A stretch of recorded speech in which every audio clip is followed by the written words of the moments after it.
तो दोस्तों हमने बीएसटीसी परीक्षा से संबंधित इंपॉर्टेंट प्रश्नों की सीरीज शुरू की थी, जिसके हमने 16 पार्ट पढ़ लिए थे। आज हम 17वां पार्ट पढ़ेंगे, तो वीडियो में अंत तक बने रहे। तो चलो वीडियो को शुरू करते हैं। तो आपका पहला सवाल है कि अलाउद्दीन खिलजी के किस अभियान के वर्णन के क्रम में समसामयिक लेखकों द्वारा जौहर व्रत का पहला विवरण मिलता है। अलाउद्दीन खिलजी के किस अभियान के वर्णन के क्रम में समसामयिक लेखकों द्वारा जौहर व्रत का पहला विवरण मिलता है। तो किस अभियान में? रणथंभौर अभियान में। ठीक है, तो दोस्तों आपको 25% दिए जाएंगे, जिसमें से आपने कितने परसेंट सही किए हैं वो हमें जल्दी से जल्दी कमेंट करके जरूर बताएं। इसलिए मैं परसेंट बढ़ूँ उससे पहले आप उत्तर तैयार रखें, जिससे कि आपकी प्रिपरेशन होते रहे। तो अगला प्रश्न देखते हैं। अगला सवाल है कि रणथंभौर का महानतम चौहान शासक था। रणथंभौर का महानतम चौहान शासक था, तो कौन था? अमीरदेव। ठीक है, अगला देखते हैं। अगला सवाल है चौहान वंश के रणथंभौर शाखा का संस्थापक था, तो वह था गोविंदराज। ठीक, गोविंदराज था जो चौहान वंश के रणथंभौर शाखा का संस्थापक था। अगला देखते हैं। तो आपका अगला सवाल है कि सूफी संत ख्वाजा मोइनुद्दीन चिश्ती किसके शासनकाल में राजस्थान आए थे? तो आपका उत्तर होगा पृथ्वीराज चौहान के शासनकाल में। ठीक है, पृथ्वीराज चौहान के शासनकाल में कौन आया था राजस्थान? तो आपको याद रखना है सूफी संत ख्वाजा मोइनुद्दीन। अगला देखते हैं। अगला सवाल है कि कौन सा परमार शासक कविराज के नाम से विख्यात था? कौन सा परमार शासक था जो कविराज के नाम से विख्यात था? तो आपको याद रखना है वह था भोज परमार। ठीक है, भोज परमार था जो कविराज के नाम से विख्यात था। अगला देखते हैं।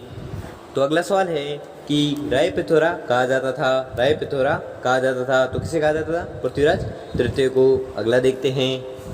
अगला सवाल है कि तराइन का द्वितीय युद्ध में किसके हाथों पृथ्वीराज तृतीय की पराजय हुई? तो आपको याद रखना है यह हुई थी मोहम्मद गौरी के हाथों में पराजय हुई थी। अगला देखते हैं।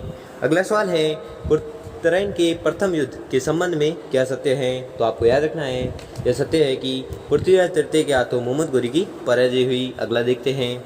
अगला सवाल है कि किसके साथ युद्ध में परमर्दी देव को अपने दो सेना नायकों आला व दल को प्राण गंवाने पड़े? तो वह युद्ध हुआ था पृथ्वीराज चौहान के साथ। ठीक है, अगला देखते हैं। तो अगला सवाल है कि पृथ्वीराज चौहान ने विजय नीति का अनुसरण किया क्योंकि वह अपने संबंधियों से छुटकारा पाना चाहता था। उसमें दिग्विजय की भावना थी, विदेशी शत्रुओं को नष्ट करना चाहता था। यानी कि इसका उत्तर होगा उपयुक्त सभी। ठीक है, अगला देखते हैं। अगला सवाल है कि किस चौहान वंशी शासक ने अजमेर में संस्कृत विद्यालय की स्थापना की थी? किस चौहान वंशी शासक ने अजमेर में संस्कृत विद्यालय की स्थापना की थी? तो अगला सवाल है कि पृथ्वीराज चौहान ने विजय नीति का अनुसरण क्यों किया था? क्योंकि वह अपने संबंधियों से छुटकारा पाना चाहता था। उसमें दिग्विजय की भावना थी, विदेशी शत्रुओं को नष्ट करना चाहता था। यानी कि इसका उत्तर होगा उपयुक्त सभी। अगला देखते हैं। अगला सवाल है कि किस चौहान वंशी शासक ने अजमेर में संस्कृत विद्यालय की स्थापना की थी? किस चौहान वंशी शासक ने अजमेर में संस्कृत विद्यालय की स्थापना की थी? तो आपको याद रखना है वह था विग्रहराज चतुर्थ। विग्रहराज चतुर्थ वह राजवंशी था या चौहान वंशी था जिसने अजमेर में संस्कृत विद्यालय की स्थापना की थी। अगला देखते हैं। अगला सवाल है कि किस चौहान वंशी शासक ने हरिकेली की रचना की थी? किस चौहान वंशी शासक ने हरिकेली की रचना की थी? तो आपको याद रखना है वह था विग्रहराज चतुर्थ। ठीक है, विग्रहराज चतुर्थ था जिसने हरिकेली की रचना की थी। यह संस्कृत नाटक है। ठीक है, आपको याद रखना है। अगला देखते हैं। तो आपका अगला सवाल है कि श्री अजय राज संस्थापक थे। श्री अजय राज संस्थापक थे, तो किसके थे? अजमेर के। ठीक है, अगला देखते हैं। अगला सवाल है कि शाकंभरी के चौहान राज्य का संस्थापक था। शाकंभरी के चौहान राज्य का संस्थापक था, तो कौन था? वासुदेव। अगला देखते हैं। अगला सवाल है कि पृथ्वीराज रासो के अनुसार राजपूतों के 4 वंश परमार, चालुक्य, परिहार व चाहमान है, तो वह है अग्निवंशीय है। ठीक है, चारों क्या है? अग्निवंशीय है। अगला देखते हैं। अगला सवाल है कि पृथ्वीराज रासो का रचनाकार था, तो कौन था? चंद्रवरदायी।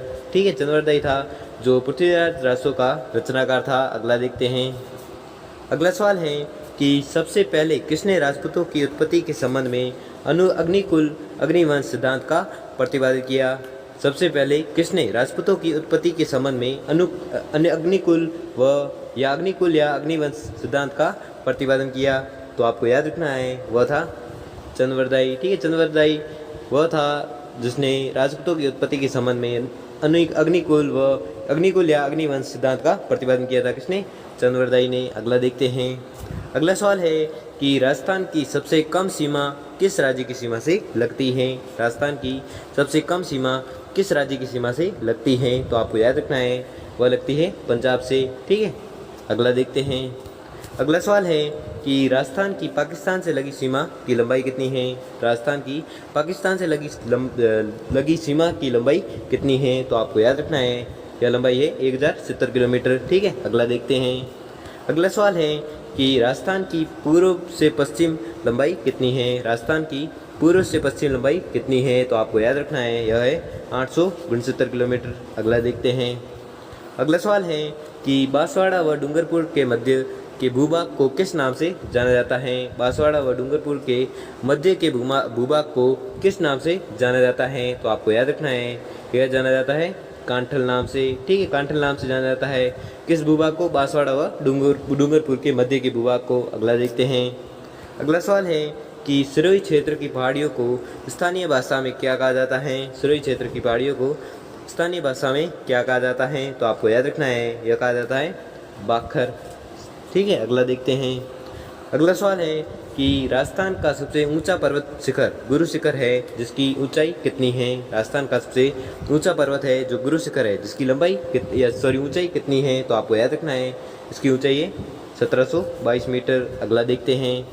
तो आपका अगला सवाल है 56 बेसिन किस जिले में है? 56 बेसिन जो किस जिले में है? तो आपको याद रखना है, यह है बांसवाड़ा में। ठीक है, अगला देखते हैं।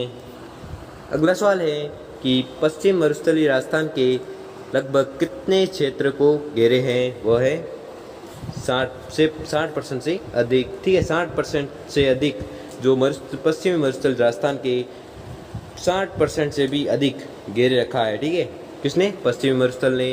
तो दोस्तों, आपने 25 में से कितने % सही की है वो हमें जल्दी कमेंट करके जरूर बताएं। और अगर आपको वीडियो अच्छा लगा हो या आपके लिए थोड़ा सा भी हेल्पफुल साबित हुआ तो वीडियो को लाइक और चैनल को सब्सक्राइब करें। धन्यवाद।